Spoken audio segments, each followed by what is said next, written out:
পাঁচমিশালি রান্নাঘরের তরফ থেকে আজকে আমি আপনাদের সামনে যে রেসিপিটি নিয়ে এসেছি সেটি হলো ক্ষীরের নাড়ু। এটা আপনারা অতি সহজেই বাড়িতে বানিয়ে নিতে পারবেন। বিজয়া দশমীর দিন সকলকে এটা খাইয়ে তাক লাগিয়ে দিতে পারবেন। আসুন দেখে নেওয়া যাক রেসিপিটি আমি কিভাবে বানাই। তার জন্য আমি প্রথমে নিয়ে নেব কিছুটা পরিমাণ ঘি, 1 চামচ পরিমাণ গাওয়া ঘি আমি এটা এখানে নিয়ে নিলাম। ঘিকে একটু গরম হতে দিয়েছি।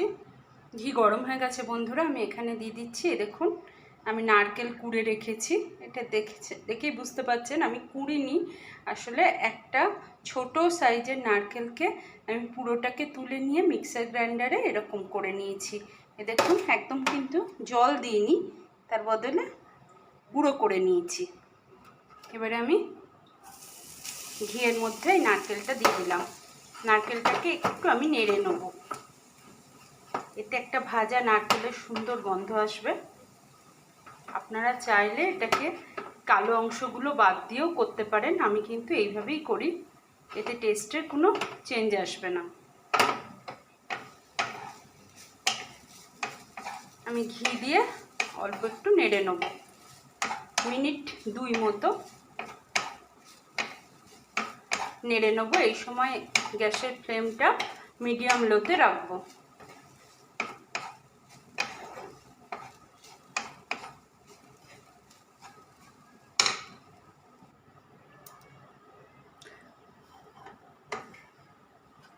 দেখুন নারকেলটা 2 মিনিট ভেজে নিয়েছি আমি।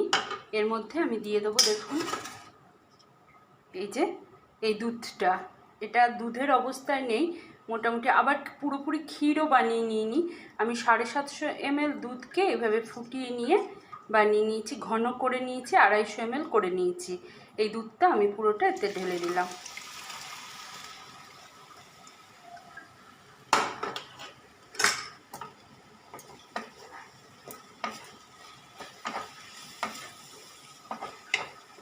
ভালো করে নারকেলের সাথে মিশিয়ে নিচ্ছি।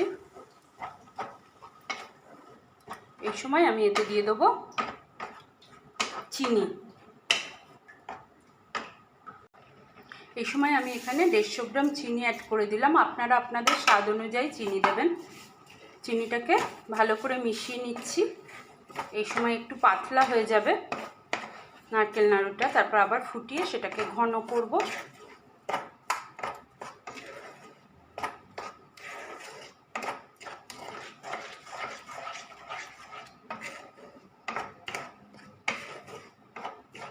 দেখুন বন্ধুরা কতটা পাতলা হয়ে গেছে, চিনিটা গলে গেছে বলে। অল্প কিছুক্ষণ নাড়লেই কিন্তু এটা আবার ঘন হয়ে যাবে।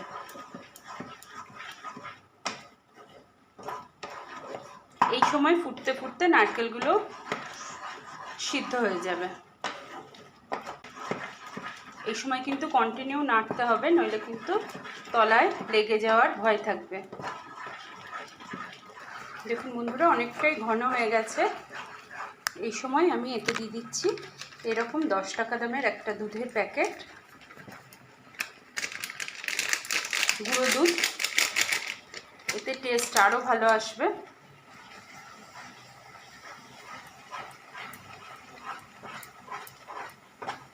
গুঁড়ো দুধেও কিন্তু মিষ্টতা থাকে বন্ধুরা, সে কারণে সেই বুঝে আপনাদের প্রথমে চিনিটা দিতে হবে। যারা মিষ্টি কম পছন্দ করে তারা সেইটা বুঝে।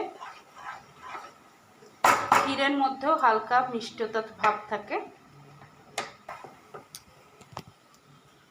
এই সময় আমি 4টে এলাচের দানা বের করে এরকম ক্রাশ করে রেখেছিলাম, সেটা দিয়ে দিচ্ছি।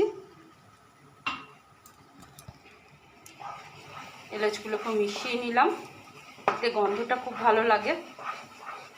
দেখুন যেহেতু আমি ঘি দিয়ে নারকেল ভেজেছিলাম সেই কারণে দেখুন প্যানের তলা ছেড়ে দিচ্ছে, মানে আমার পাক হয়ে গেছে। এই সময় আমি গ্যাসটা অফ করে দিচ্ছি, দিয়েও কিছুক্ষণ নাড়বো, এতে ঠান্ডাও হয়ে যাবে, জিনিসটা তলায় বসেও যাবে না।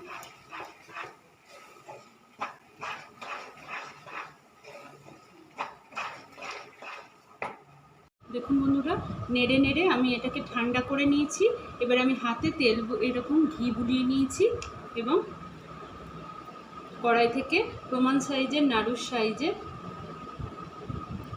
আমি নারকেল নিয়ে হাতের মধ্যে এভাবে ঘুরিয়ে গোল করে নিচ্ছি। দেখুন এরকম হচ্ছে। দেখুন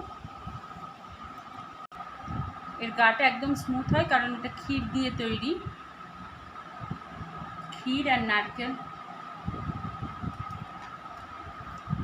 এমনি নাড়ুর থেকে, নারকেল নাড়ুর থেকে এটা যথেষ্ট আলাদা খেতে এবং ভীষণ সুন্দর হয়।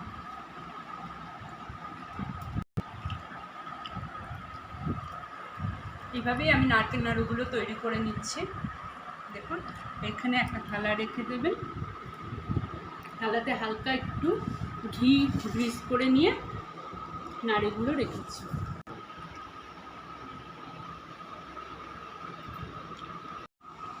দেখুন বন্ধুরা, আমি সমস্ত নাড়ুগুলো তৈরি করে নিয়েছি। এই সময় এই নাড়ুগুলো একটু নরম থাকে, একে ফ্রিজে রেখে দেবেন। ফ্রিজে ঢাকা দিয়ে রেখে দিলেই এটা জমে শক্ত হয়ে যাবে। আমার রেসিপিটি যদি আপনাদের ভালো লেগে থাকে তাহলে প্লিজ আমার চ্যানেলটিকে সাবস্ক্রাইব করবেন, পাশে থাকা বেল আইকনটিতে ক্লিক করে অল অপশানটি ক্লিক করতে ভুলবেন না যেন বন্ধুরা। আর পুরনো বন্ধুদের পাশে থাকার জন্য অনেক অনেক ধন্যবাদ।